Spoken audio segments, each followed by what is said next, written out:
President Yoweri Kaguta Wabula Museveni atongoza eddwaliro lya Karis Hospital eriri mu kuzimbibwa erisangibwa e Magere Kito ye Kasangati mu district y'e Wakiso.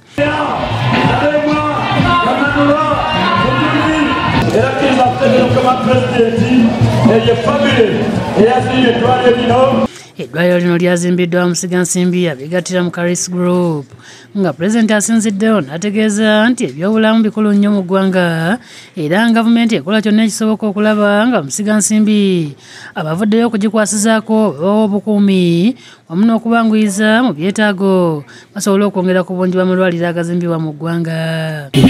Tewali mbeera mbi okuyamba amalwaliro ga bwannannyini kubanga gakendeeza ku mujjuzo gubeera mu malwaliro ga gavumenti. Museveni annyonnyodde engeri gye yasinkana Musigansimbi bano era abasiimye olw'omulimu gwe bakoze mu ssente ze bakungaanyizza okuva ebweru w'eggwanga. The young people who have initiated the work of this hospital. President ayozayoza abavubuka abato abatandise eddwaliro ery'amagero.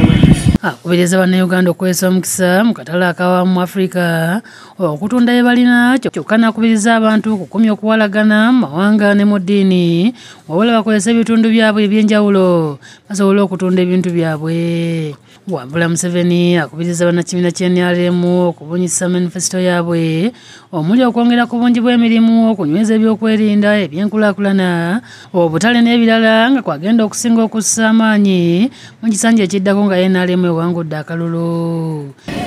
And that's why I say we say in the manifesto eddembe enkulaakulana n'okukigambo ky'okusasula obugagga.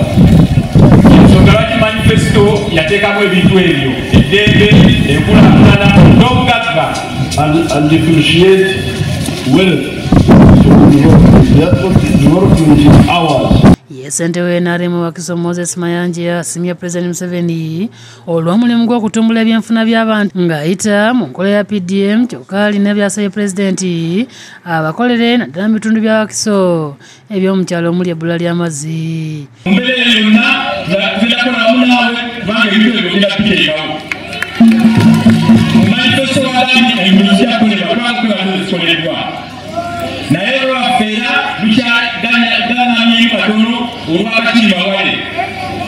Naye nsaba Pulezidenti omulundi guno nkimanyi okulowooza kunyonga abasono ebyo kyalikikolako. Davis Ikiriza akulira akakiiko ka Musigansimbi aka Karis Group ategeeza ng'eddwaliro bwe ligenda okuyamba abantu okufuna obujjanjabi obulungi.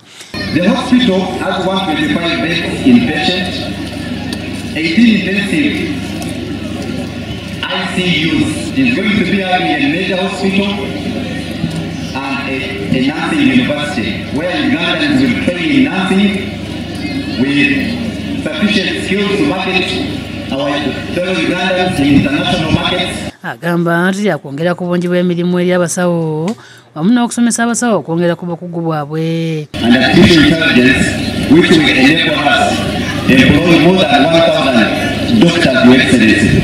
We are doing this following your call for scientists. Abantu ab'enjawulo abava mu Wakiso basimye President Museveni olw'okuwa Musigansimbi omukisa ne basobola okuzimba amalwaliro amalungi mu ggwanga. Kubanga mumanyi nti disitulikiti eno erina abantu miliyoni 3.5 yeetaaga amalwaliro amanene nga 3 agali ku mutendera gwa hospital. Omulamu okugamba nti protecting the gains by'ebintu bino bitugenda okukuuma. Amalwaliro agagumulawo, amalwaliro agatadde mu ssente. William Tyaba yakusakidde eggulu lino ku Lwabukedde TV.